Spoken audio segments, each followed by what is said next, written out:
Muy buenas tardes a todas y todas las personas que nos están viendo en este nublado día.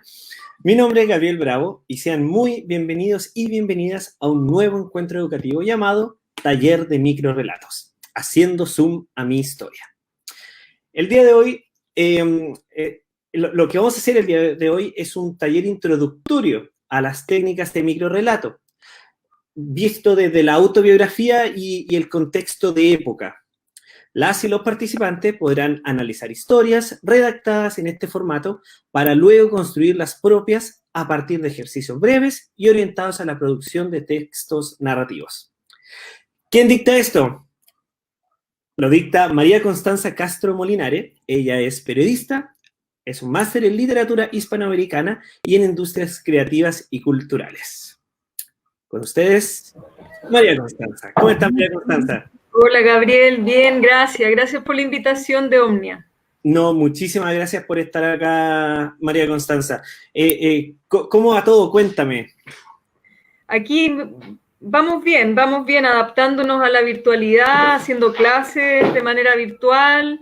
Y ahora, bueno, esta es una experiencia nueva, hacer un taller virtual, porque en realidad este taller de microcuento por lo general es con harta interacción y todo. Ahora va a ser distinto, pero bueno, espero que el público igual se anime a hacer preguntas.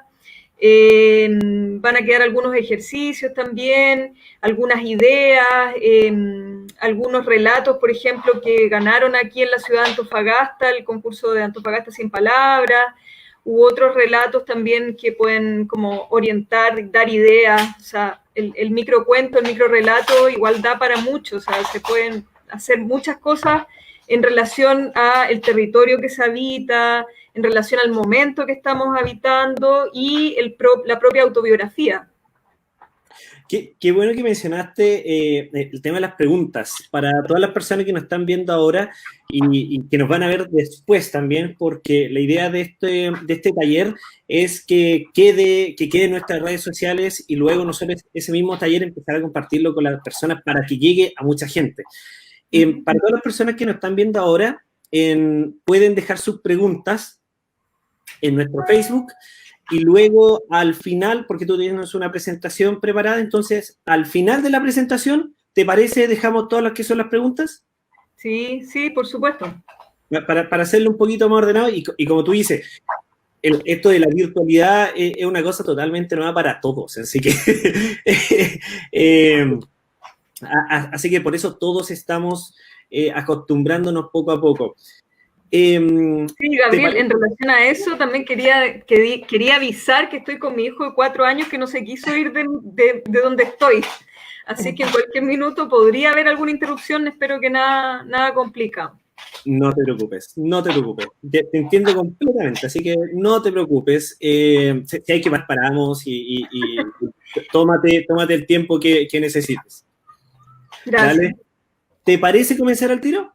Sí, dale. Ya, entonces voy a tirar la presentación, yo me salgo y luego cuando terminemos vuelvo a entrar. Cualquier cosa, necesitas cualquier cosa, llámame y yo entro. ¿Vale? Ya me voy a constar, que te bien. Chao, chao. Gracias, chao.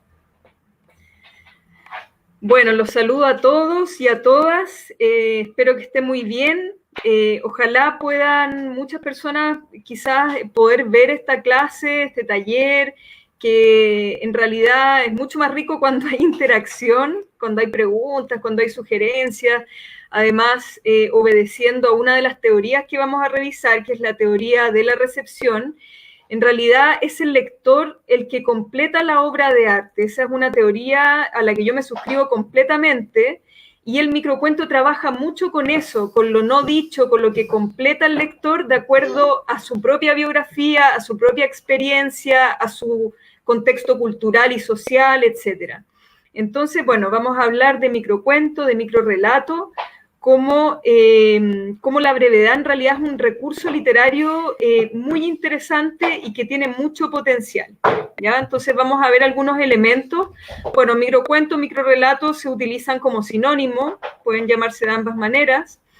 ¿Y cuál es una de sus características principales? Es la capacidad de síntesis llevada al extremo. ¿Ya? Es una anécdota puntual y la forma en que la contamos es la clave, digamos. Lo narrado importa tanto como las omisiones. El tema de las omisiones, de lo sugerido, de lo no dicho, de lo implícito, es algo que vamos a tratar hoy día. Porque ustedes sabrán que todo relato, toda historia, mientras más omisiones o secretos contenga, se vuelve más compleja y se vuelve más atractiva. ¿Por qué? Porque allí empieza a hacerse parte el lector, ¿verdad? Y empieza a haber interpretación y empieza a haber un juego de entendimiento entre lo que se escribe y lo que se recibe. Entonces, eso es súper interesante. ¿Ya? En los microrelatos en general hay una ruptura del modelo tradicional aristotélico, digamos, el clásico, que es el inicio como presentación, desarrollo nudo, ¿verdad? Y el final y desenlace.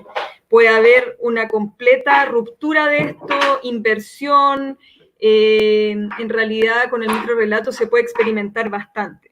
Y esa es la gracia.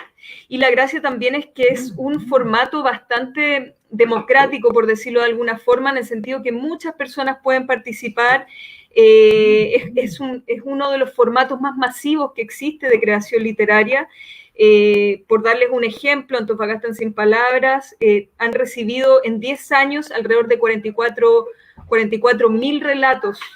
Entonces, es un ejercicio al que muchas personas, incluso que no suelen escribir, se entusiasman y lo hacen finalmente. Entonces, es muy atractivo y digamos, tiene mucho potencial, como les decía recién. Y en relación a teorías asociadas, yo lo asocié a algunas teorías que se utilizan mucho. Una es la famosa teoría del iceberg de Hemingway, de Ernest Hemingway, ¿verdad? La teoría del iceberg quiere decir, en el fondo el iceberg es este símbolo que quiere decir o que habla de que se muestra una pequeña parte de algo mucho mayor, ¿verdad? Son relatos aparentemente que van en la superficie. Nosotros vemos la superficie de algo mucho más profundo que está sumergido, ¿ya? Esto deviene del periodo de Hemingway como periodista, en donde muchas veces por un tema de espacio se relata o se cuenta lo superficial, los hechos de manera superficial y no se va a la profundidad, sobre todo en el formato informativo en el periodismo, ¿ya? Entonces de allí viene esta teoría del iceberg, ¿ya? La teoría de la recepción es la que recién les mencioné, que tiene que ver con que el lector en particular le da significado a un texto literario, ¿ya? Hay otra teoría sobre el cuento que es de un argentino recientemente fallecido, un escritor argentino que en realidad es un maestro, es un genio, era un genio, y que, bueno, dejó teoría, dejó mucha teoría, dejó relatos brillantes, que es Ricardo Piglia, y él tiene una tesis sobre el cuento que es muy interesante, que habla del relato secreto. Dice que toda historia tiene en paralelo un relato secreto, ¿ya? Entonces, el cuento es un relato que encierra un relato secreto que se construye con lo no dicho, con el sobreentendido y la alusión. Y eso es sumamente interesante porque también es algo que utilizaba mucho otro autor muy complejo como Jorge Luis Borges, por ejemplo, también argentino. Él trabajaba mucho con este relato secreto, donde tú vas contando una historia, pero hay por debajo otra, que se parece en algún sentido a la teoría del iceberg. Y bueno, y en algún minuto hay ciertas revelaciones de esta historia secreta, como que emerge a la superficie. ¿Qué más? Hay algo de semiótica también en estos relatos breves, en el sentido que se juega mucho con lo que connota y denota, es decir, lo que significan las palabras o las imágenes en general y lo que significan puntualmente para cada uno, lo que puede denotar, por ejemplo, decir hogar. Para cada uno de nosotros significa algo distinto o te da una sensación distinta, te remite a algo distinto, un recuerdo diferente, ¿ya? Y esto tiene que ver también con lo explícito y lo implícito, es decir, lo que se dice, pero lo que está debajo de lo que se dice. Y lo otro es el uso de símbolos literarios, que también lo vamos a ver, como los arquetipos, etcétera, que también entregan más significado, tienen significancia. ¿Qué más? Algunas definiciones de distintos escritores sobre relato en general y sobre relato breve puntualmente. Por ejemplo, Anders Newman dice que la escritura comienza en lo narrado y continúa en las omisiones. El cuento es el género que mejor sabe guardar un secreto. Que esto tiene mucho que ver con lo que les acabo de decir del secreto que esconden los cuentos. Además que por la brevedad necesariamente es así. Vamos a ver aquí una cita que habla de eso mismo. Ahora, Carver, uno de los maestros del cuento, del relato estadounidense, ¿cómo se llama? El relato sucio, no, literatura sucia, hoy se me olvidó el concepto, pero bueno, él es como de la misma familia de Charles Bukowski, de otros, realismo sucio se llama, perdón. Entonces, él dice, es posible en un cuento escribir sobre cosas y objetos comunes y corrientes, usando un lenguaje común y corriente, pero preciso, e impartirle a esas cosas. Puede ser una silla, una cortina, una piedra, un aro de mujer, un poder inmenso, incluso perturbador. Aquí tiene mucho que ver con la importancia de los detalles, cómo los detalles nos entregan mucha información sobre un personaje, sobre una situación, sobre una historia. Una definición de Philip K. Dick, uno de los maestros de la ciencia ficción, dice, el cuento habla sobre un asesinato y la novela sobre un asesino.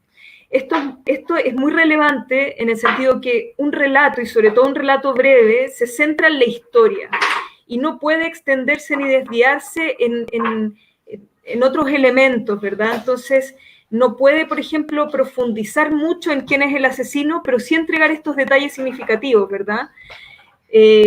Una novela claramente se puede explayar y puede desarrollar muchas historias paralelas y muchas voces. Aquí el cuento, como decía Cortázar, tiene que ganar por nocaut, ¿ya?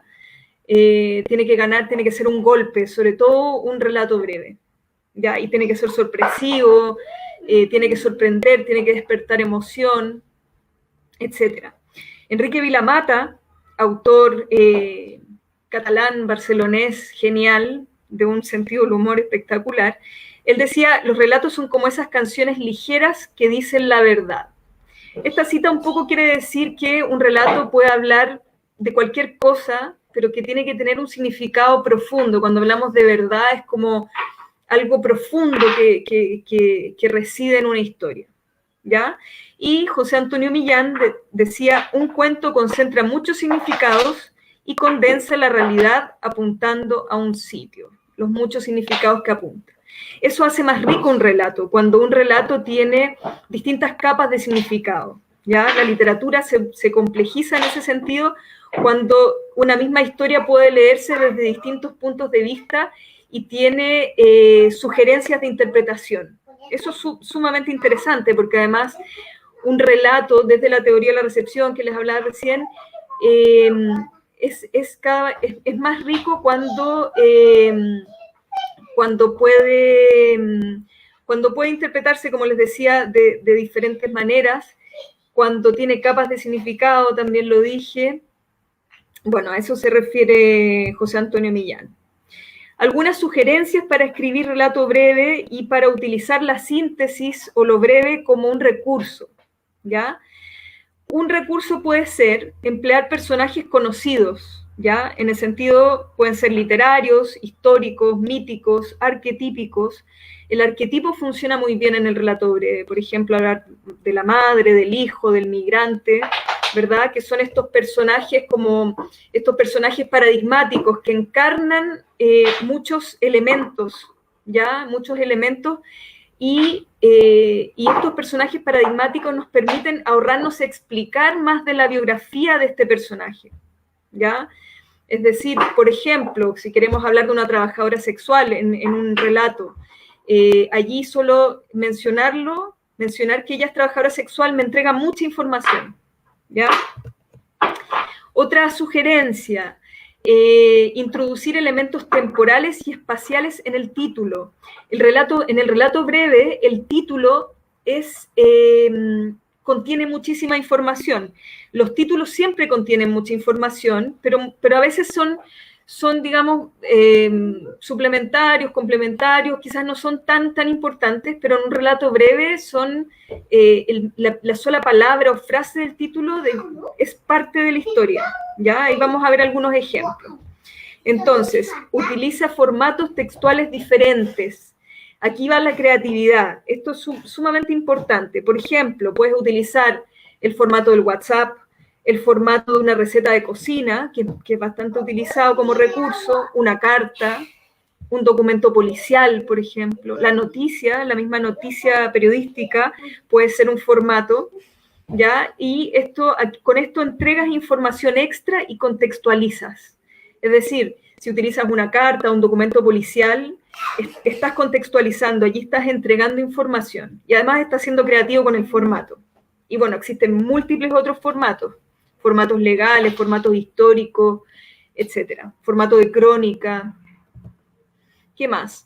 El recurso de la elipsis narrativa, ¿verdad? La elipsis es un recurso literario que tiene que ver con omitir palabras, pero en este caso el relato breve omite fragmentos de la historia, ¿ya? ¿Para qué? Para que el lector pueda suponer y que no, o también son partes que no tienen relevancia para el impacto del mensaje, por ejemplo, partes del planteamiento o descripciones del personaje, contextos, tú puedes omitirlos y quedan implícitos, ¿verdad? Estos son sugeridos al lector a través de otros recursos. La elipsis es sumamente importante, lo no dicho. Esto también nosotros lo podemos ver mucho en el cine, por ejemplo. Muchas veces en el cine, o sea, de hecho, la elipsis es clave en el cine y en el montaje de una película, lo no dicho, que dice mucho lo no dicho, ¿ya? A tomar en cuenta, debe contar una historia. A veces pensamos que estamos contando una historia y en realidad es un pensamiento o es una reflexión, pero no hay algo sucediendo. Tiene que haber acción, ¿ya? Eso es muy importante para un relato breve. No es un resumen de un relato largo, o sea, no sirve tomar un relato largo y resumirlo, ¿ya? Tiene sus propias leyes. Escogemos qué parte de la historia queremos contar, fragmentos, y el lector supone el resto, ¿verdad? Utilizar pocos personajes, pocos lugares, poco tiempo. ¿Por qué? Porque hay poco espacio y porque tiene que estar concentrada la atención. Por lo general aparece 1 o 2 personajes, 3 máximo en estos microrelatos. Ya pocos lugares, porque también hay que concentrar el tiempo y el espacio. ¿Qué más? Uso de lenguaje limpio y directo, eso es sumamente importante, lo que no quiere decir un lenguaje empobrecido, pero no puede ser algo, o sea, puede ser, pero se sugiere, y igual, bueno, yo soy profesora en periodismo, entonces el lenguaje debe ser directo, debe ser claro, debe llegar a cualquier persona y debe ser directo, ¿ya? Y lo último es la importancia de la emoción.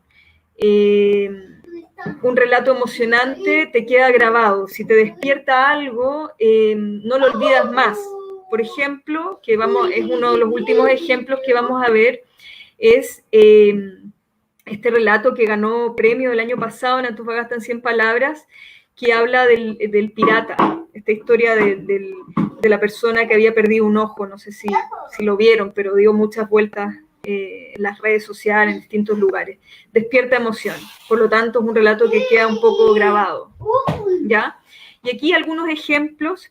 Este es un ejemplo muy, muy famoso, muy conocido, que es de Augusto Monterroso, un autor muy conocido por escribir microrelatos, ¿ya? Y este se llama El dinosaurio. Y el texto dice solamente esto. El título es El dinosaurio, y dice, cuando despertó, el dinosaurio todavía estaba allí, ¿ya? Este relato brevísimo juega con la ambigüedad, porque no sabemos quién despertó, ¿verdad? No se entrega esa información, pero alguien despertó y el dinosaurio todavía estaba allí. El dinosaurio en este caso puede funcionar como un arquetipo, en el sentido que si nosotros pensamos en dinosaurio, pensamos en algo prehistórico, muy antiguo. Entonces seguramente este relato nos está queriendo hablar de algo muy remoto, muy antiguo, ¿ya? Y está sujeto a múltiples interpretaciones. Por eso es entretenido cuando hay interacción, porque allí están las interpretaciones o las posibles lecturas. pero después podemos comentar. Llamada, este es otro.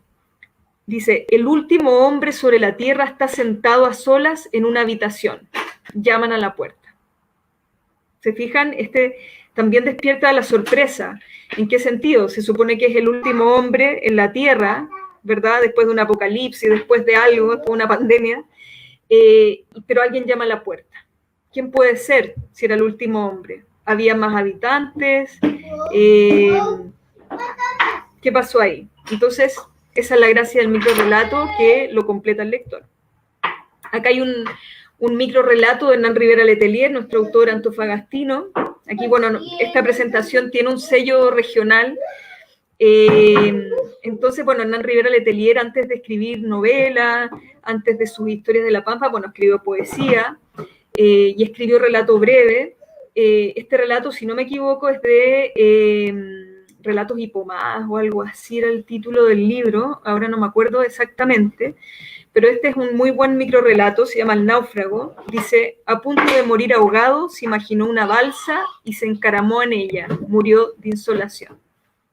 ¿Se fijan? Aquí también queda abierto, sujeto a interpretación, el relato de Hernán Rivera. Y bueno, este también es un clásico del relato breve chileno. Quizás no es tan micro, pero bueno, es un autor, uno de mis favoritos del relato breve, que se llama José Leandro Urbina. Este es un texto, bueno, está editado en LOM. Esta antología se llama Las Malas Juntas. Este fue un autor que estuvo exiliado muchos años y escribió desde el exilio, y principalmente temas relacionados con la dictadura militar. Este relato breve aparece muchas veces en los libros de texto. Es tan conocido que aparece en los libros de texto escolares y se llama Padre Nuestro que estás en el cielo. Dice así, dice, mientras el sargento interrogaba a su madre y su hermana, el capitán se llevó al niño de una mano a la otra pieza. ¿Dónde está tu padre?, preguntó. Está en el cielo, susurró él. ¿Cómo? ¿Ha muerto?, preguntó asombrado el capitán. No, dijo el niño. Todas las noches baja del cielo a comer con nosotros. El capitán alzó la vista y descubrió la puertecilla que daba al entretecho. ¿Se fijan? Este es un excelente relato breve, en el sentido que, bueno, aquí ustedes se dan cuenta de lo que sucedió, ¿verdad? Que el niño, en su ingenuidad y en su forma de ser, es como un poco el cuento del traje del emperador, ¿verdad? Que los niños no saben mentir. Y dicen la verdad simplemente, y bueno, terminó delatando a su padre sin quererlo, ¿verdad? Es muy buena esa historia. Ahora, otro ejemplo de título que complementa o que completa el texto. Este se llama Plancha Encendida, y dice así, entonces por los altoparlantes del estadio una voz dijo, al señor Pedro Rojas se le necesita con urgencia en la oficina de administración. ¿Se fijan? Que si no dijera plancha encendida, no sabríamos de qué se está hablando.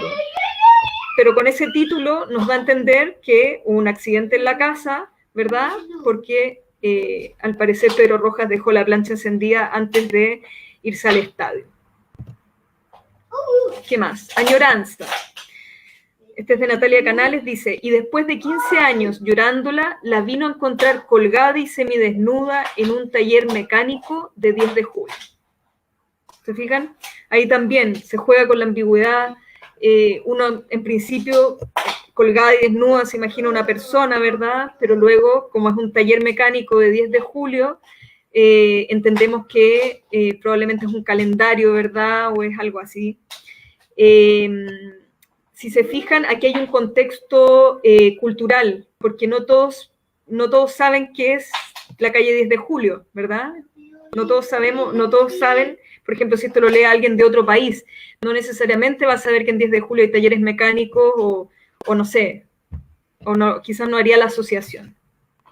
¿Ya? Ahora, respecto a imaginarios locales, yo supongo que este micro taller, todo es micro, lo está viendo o lo está escuchando principalmente personas de la región de Antofagasta. Por eso, bueno, puse algo de imaginarios locales, un poco para orientar qué es lo que se ha hecho, de qué se ha escrito aquí en la ciudad. que aquí ha participado mucha gente en este concurso en particular, pero ha habido otros. De hecho, ahora en Omnia hay un concurso de microrelatos para que participen. Después Gabriel supongo que va a entregar más información.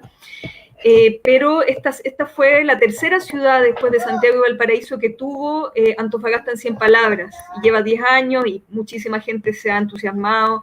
Aparte es un ejercicio que se animan a ser profesores de lenguaje, profesores y profesoras de lenguaje, incluso en la universidad. Yo misma he hecho este ejercicio con mis estudiantes y es sumamente interesante en realidad, microrelato. Entonces, bueno, algunos elementos de imaginarios locales, por ejemplo, aquí se ha hablado mucho de migración, cruce de identidades, el temple nortino, nuestro clima adverso, la línea del tren, los trabajadores de las minas, las salitreras, las herencias del pasado en lo cotidiano, o también ciertos micropaisajes, por ejemplo, el juego de ajedrez en las calles de la ciudad, el león de la Plaza Colón, que es muy, muy típico de acá, el reloj inglés, o la portada, las ruinas de Huanchaca, la mano de Mario Arrazábal en el desierto mismo, ¿verdad? Los cerros, los atardeceres, etcétera.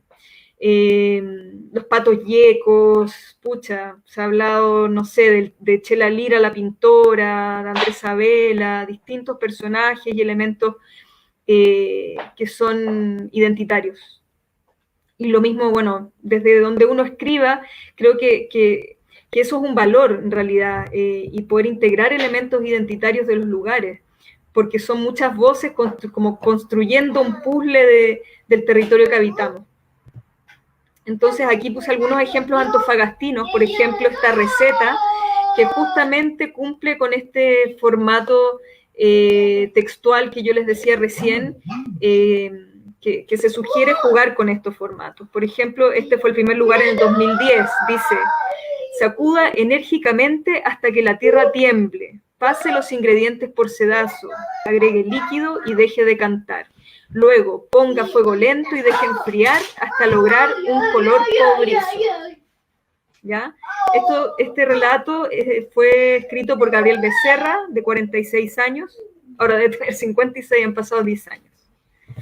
¿Quién más? De lo que es un desperdicio, este fue el primer lugar del 2011, escrito por Guillermina Bustos, de 70 años. Dice: nació y murió en Antofagasta y nunca fue a los patitos de la Avenida Brasil. Que es muy breve y es un relato genial en el sentido que menciona algo tan identitario como los patitos de Avenida Brasil, que todo antofagastino, antofagastina, inmediatamente reconoce. Es decir, es como no conoció su ciudad. Disculpen. Ya, y vertedero municipal. Oh, no veo la letra. A ver. Espérense, no sé si el resto lo ve, pero yo no lo veo. Dice... Esperemos un segundo. Dicen, se llama Vertedero Municipal y el relato es: y pensar que todo empezó con un papel. Esa es la historia. Y Vertedero Municipal, se fijan, complementa el relato, lo que me parece sumamente genial. Y bueno, escrito por Ignacio Aguilar, de 16 años. Eso también es muy interesante, las edades, ¿verdad? El que voy a mostrar ahora a continuación, este es el que yo les decía recién, que circuló mucho, que se llama Soy una pirata, y también es un premio al talento joven. ¿Ya? Y el relato dice, estoy un poquito corta de vista, me van a disculpar. Espérenme un segundo. Dice así: estaba sentada fuera del consultorio esperando mi hora de atención. De la nada se me acercó una pequeña niña que me preguntó por qué tenía un parche en el ojo. Le respondí que era una pirata en busca del tesoro. Su mamá, quien la llevaba de la mano, me miró casi suplicando que no dijese nada. Era una carabinera. ¿Ya? Esto fue escrito por Josefa Salgado, Salgado, de Puente Alto. Ella tiene 15 años. Y bueno, dio vueltas a este relato, como les decía. Y bueno, lo último que les quería proponer era un ejercicio que supongo que las personas que van a que van a participar del concurso pueden tomar como pie forzado, como se hace con las payas, ¿verdad? Bueno, ahora las palabras que elegí no son quizás tan creativas, pero bueno, para hablar de pandemia se han levantado muchos concursos literarios para hablar sobre la pandemia, para hablar del estallido social, ¿verdad? Pero bueno, yo aquí puse algunas palabras que pueden servir de orientación o de inspiración. Pandemia, distopía, que es un poco lo que estamos viviendo hoy, ¿verdad? Como viviendo una película de ciencia ficción.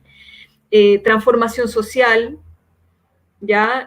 La revuelta también, y corrupción. Puede ser otra palabra para utilizar esto.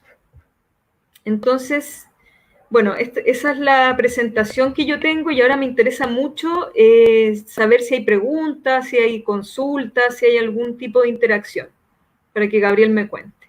Voy a cerrar esto ya.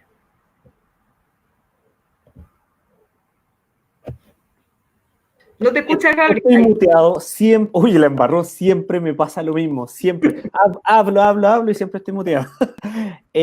Bueno, primero felicitaciones por la tremenda presentación, me llegaron un montón de mensajes por interno, así felicitándonos por el invitado, porque de verdad, muy, muy buena presentación. No, completísima, están muy felices. Mira, tenemos hartas preguntas, tenemos algunas preguntas en nuestro Facebook. Sin embargo, yo te quería hacer un par de preguntas antes de pasar a eso. ¿Te has aventurado a escribir algo? Claro, en casa de herrero, cuchillo de palo. Exacto. Por ejemplo, nunca he participado de Antofagasta en 100 palabras, pero sí he hecho ejercicios. De hecho, por ejemplo, participé de talleres con Patricio Jara, que vino alguna vez acá, hice ejercicio, pero no he participado nunca y en realidad sí, como que cada vez conozco más las claves de cómo escribir o tengo buenas ideas, pero no lo hago, simplemente es como, son gajes del oficio, pasa mucho eso, que uno enseña algo y a veces, bueno, manejar más teoría, muchas veces, a veces tener más conocimiento es más una limitante, a veces mejor saber poco y lanzarse a veces. Sí. Exacto, sí, no, tienes toda la razón. Toda la razón. ¿Tienes algún relato preferido? ¿De los que mencioné o en general? En general. Bueno, yo comentaba, José Leandro Urbina, por ejemplo, es favorito mío, que no es microrelato puntualmente, pero es relato breve. Y, ¿quién más? Bueno, Cortázar tiene buenos relatos breves. Bueno, Monterroso, que es el maestro del cuento breve, del relato breve. Y la verdad es que me he topado con personas comunes y corrientes que han escrito relatos que me han sorprendido. Pero creo que, claro, es indispensable poder manejar estos elementos de dejar un poco a interpretación del lector. Creo que ese juego es sumamente necesario para hacerlo parte de la obra. Exacto. Y entonces, en la misma línea, ¿recomiendas a algún libro, algún escritor que las personas que recién están comenzando puedan empezar a leer? Mira, yo recomiendo leer quizás relatos no tan breves, pero allí mencioné, por ejemplo, a Raymond Carver, que es el maestro del realismo sucio, que tiene relatos aparentemente muy sencillos, donde uno se da cuenta en realidad como de las estrategias. Aparte hay mucho de escribir relatos de Carver. Creo que Carver es clave para aprender a escribir relatos. Cortázar es clave para escribir relatos. Borges también, pero Borges yo diría que es demasiado complejo quizás. Y complejo en el sentido que hace mucho juego, o sea, citas falsas, muchos guiños, demasiado juego literario. Yo creo que no hay que tomárselo tan en serio a Borges en el sentido que es complejo en ese sentido, pero no hay que creerle tanto, porque siempre citando la enciclopedia británica, citando esto y lo otro, y son cosas que no son reales, etc. ¿Qué más de relato? Pucha, hay tantos cuentistas buenos. Cortázar también tiene buenos decálogos del cuento. Y bueno, Piglia, que es uno de los autores que yo mencioné, también es más complejo, es como más teórico, pero tiene esa tesis sobre el cuento que también tiene una suerte de decálogo como sugerencias, pero no son recetas, son reflexiones muy profundas en realidad sobre el arte de escribir cuentos y relatos. Porque, claro, es muy distinto a escribir un texto más largo. El relato tiene como sus propias estrategias. Entonces, sí, pucha, recomiendo, bueno, a Bukowski también del realismo sucio, mujeres cuentistas muy buenas, pero tan breves, bueno, la misma Alejandra Costamaña en Chile, pucha, Mariana Enríquez está publicando cosas fantásticas, pucha, que está lleno, estamos en un momento de explosión de autores, o sea, autores y autoras, es un momento sumamente rico de la humanidad, y en Chile se está escribiendo mucho. Hay mucha producción de texto, de poesía, muchos poetas y poetas, hombres y mujeres nuevos, etcétera. Mami, ¿puedes poner también? No, demasiado interesante, de verdad. Oye, María Constanza, tú haces clases en la Escuela de Periodismo, ¿cierto? De la UTN. Pero los cursos son, ¿o integras el microrrelato en tus cursos? Mira, lo que pasa es que yo enseño redacción. Yeah. Entonces, como enseño redacción, hay cosas que se cruzan. Por ejemplo, hay elementos que son del relato, pero que también se utilizan en la crónica, que es un formato periodístico. Entonces, yo voy mezclando cosas y he enseñado microcuentos, microrelatos. También hemos hecho ejercicios de participación, de participar, por ejemplo, en estos concursos. También he hecho talleres muchas veces de escritura creativa. Y hemos tenido talleres, bueno, en la Escuela de Periodismo varias veces, como yo estoy hace 10 años ahí, y tuvimos por 2 años un taller literario que ahí salió de todo, relato largo, breve, pucha, harta cosa, y hartos autores, autoras. Yo también tengo un sello editorial, publicamos autores nuevos de la región.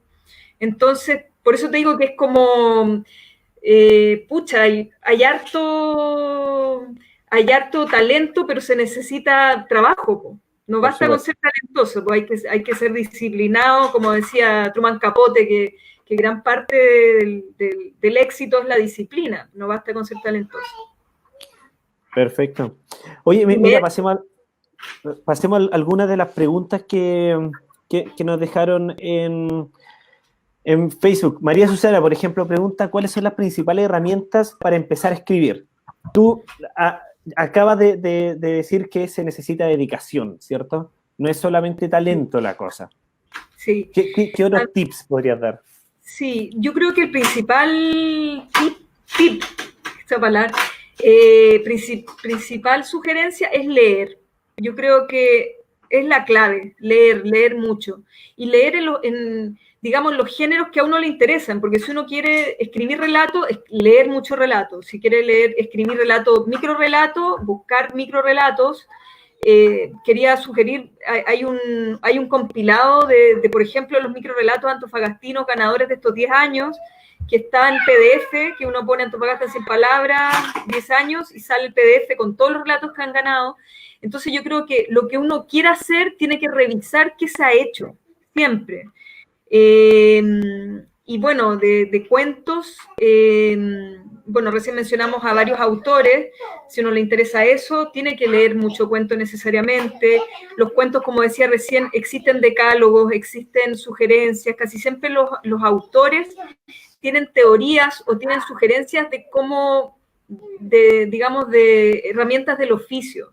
Entonces, eso hay que buscar. Yo creo que ese es un tip también para empezar a escribir, que es lo que han dicho los grandes creadores y creadoras sobre el oficio de escribir.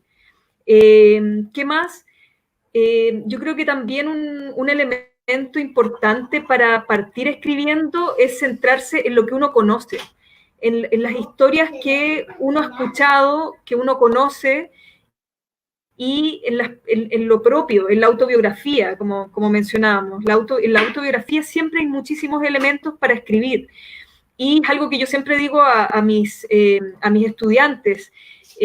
Nosotros hablamos, bueno, de reportear en periodismo, yo hablo de que en nuestras propias familias hay muchas historias que desconocemos. Entonces, para escribir hay que investigar, necesariamente. Entonces, y también es algo, bueno, que recién menciona Patricio Jara, él es escritor, pero es periodista, y él reportea sus textos. Es decir, se va a escribir sobre la peste negra, Agasta, por ejemplo, para esta novela breve que se llama Dios nos odia a todos, que se los recomiendo. Él reporteó, es decir, investigó textos de época, etc. Ahí hay mucho elemento para escribir. Entonces, investigar el contexto, investigar si uno, no sé, va a escribir su personaje principal, va a ser, qué sé yo, un minero, meterse al mundo de la minería, leer sobre eso para poder darle carne, digamos, al verbo, o sea, volverlo más real. Todos tenemos historias, ¿cierto? De hecho, tú dices que lo mejor es siempre hablar sobre lo de uno, ¿cierto? Entonces, el texto de Antofagasta 100 palabras que mencionaste es algo muy, muy, muy de uno, muy cercano a uno, ¿cierto? Claro, sí, sí, por eso funciona tan bien, porque funciona, es colectivo, digamos, que alguien escriba algo sobre Antofagasta y le llegue a muchas personas porque es del territorio, pucha, es como un doble ejercicio, es escribir, pero también lo que le sucede al resto, Sí. produce como un efecto en el resto. Y también hay temas que son universales, que no son regionales ni específicos, sino que son los grandes temas humanos que están en todas partes. Entonces, en los grandes temas universales hay mucha riqueza también. Y a eso me refiero, el sufrimiento, el amor, qué sé yo, la pérdida, muchos temas universales que pueden tratarse. Marcela Arenas, bueno, primero manda saludos desde Las Cruces, Quinta Región. Tenemos gente de la Quinta Región viéndonos. Pregunta, ¿cómo uno se enfrenta al miedo a escribir, al miedo a exponerse? Ya, yo creo que lo primero que uno tiene que hacer es un ejercicio íntimo, creo que eso es lo primero. Y creo muy necesario y muy, muy productivo, o, a ver, tener como un diario, tener tu lugar, tu cuaderno, donde vas escribiendo, donde vas tirando ideas, etcétera. Y yo creo que uno ya llega el momento cuando uno trabaja los relatos que ya se siente como para exponerse, digamos, o sea, una vez que ha sido trabajado, pero yo sugiero mucho también el trabajo colectivo. Creo que la literatura tiene que tener ese elemento colectivo, porque la literatura no tiene sentido si no hay otro que te lee.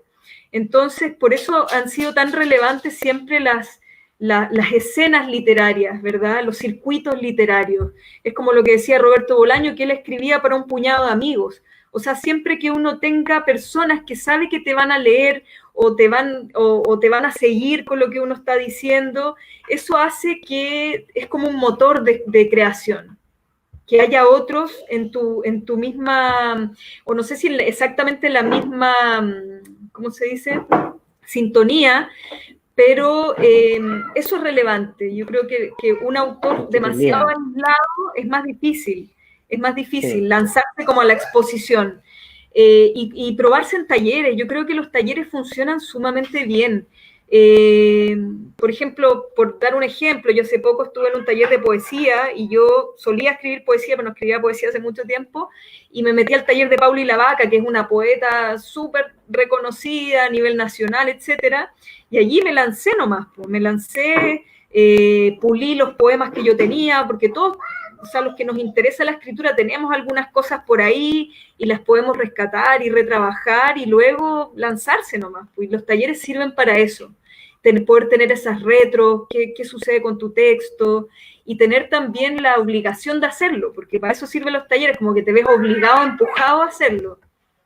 Pero algo tiene que empujarte, porque si no uno puede como dormirse en realidad en la autoobservación o en la autoescritura. Sí, concuerdo completamente contigo, pero dar ese paso al ya hacer público algo que tal vez es tan personal, es difícil, cuesta. Yo creo que a gran parte de las personas ese paso es el que más cuesta. Claro, pero es que ahí está el trabajo literario, porque en realidad nuestras historias personales habrían de transformarse a la luz del universal. O sea, lo que yo diga personalmente le interesa, o sea, en términos personales le interesa al resto porque habla de humanidad, habla de cosas que nos suceden a todos. Entonces, bueno, y allí está el juego literario. No necesariamente hay que poner datos tan precisos de uno mismo. O sea, ahí está el juego. Sí, sí. Vamos con la última, creo yo, la última pregunta. Karen Aima pregunta, ¿cómo convertir un hecho cotidiano en un micro relato atractivo? Yo sé que ya hemos conversado sobre algo similar, ¿cierto? Pero acá, Karen, quiere saber en qué se podría enfatizar. Sí. En una parte de la presentación sé que hablaste de esa temática. Sí, bueno, un hecho cotidiano en realidad puede ser un hecho como muy sencillo que puede volverse atractivo si es que interpreta a más personas. O sea, tiene que ver con eso, lo que yo hablaba, por ejemplo, de el personaje paradigmático, este personaje que interpreta a un grupo humano, por ejemplo. Desde el personaje es alguien que interpreta a unos otros y si hablamos de territorio, por ejemplo, hay ciertos elementos identitarios también que vuelven atractivo para el resto. Por ejemplo, si estamos hablando de Antofagasta y mencioné algunos elementos que ya se han ido trabajando, que hagan referencia a algo puntual que pueda como identificar a un otro.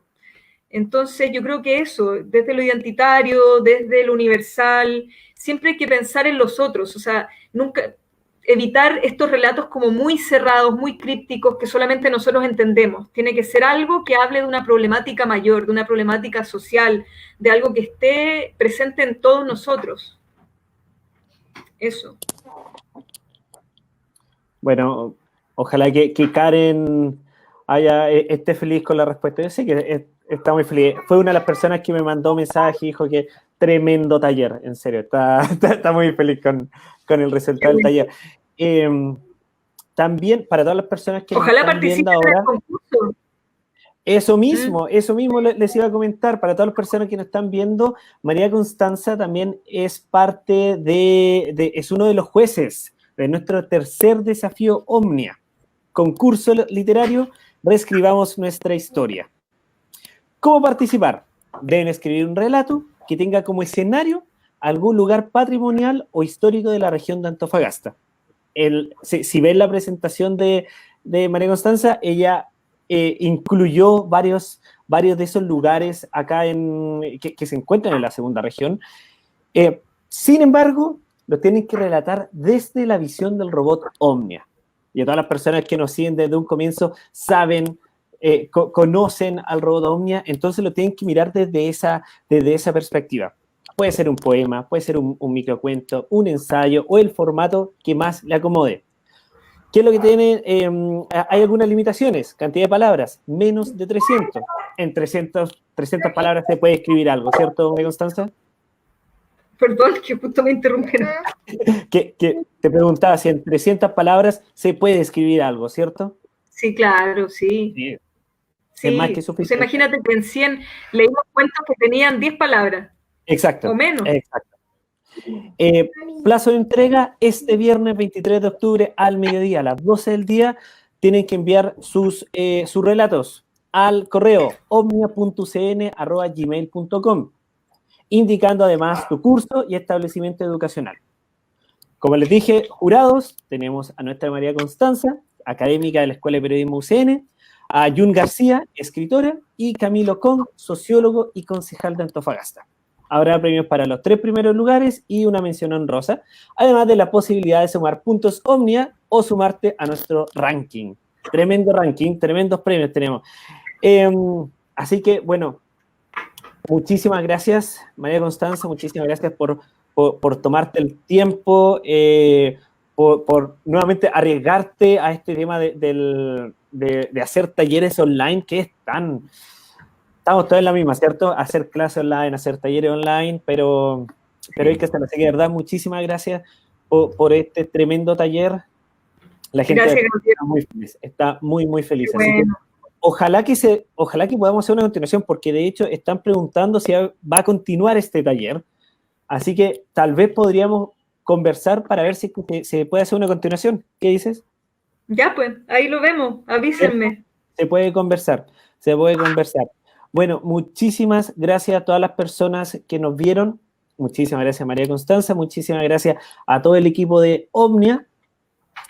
Obviamente al gobierno regional, a nuestra Universidad Católica del Norte. Y eso. Muchísimas gracias nuevamente. Cuídense harto. Tengan un muy buen día. Chao, María Constanza. Chao, gracias. Gracias, nos estamos viendo. Chao. Chao, chao.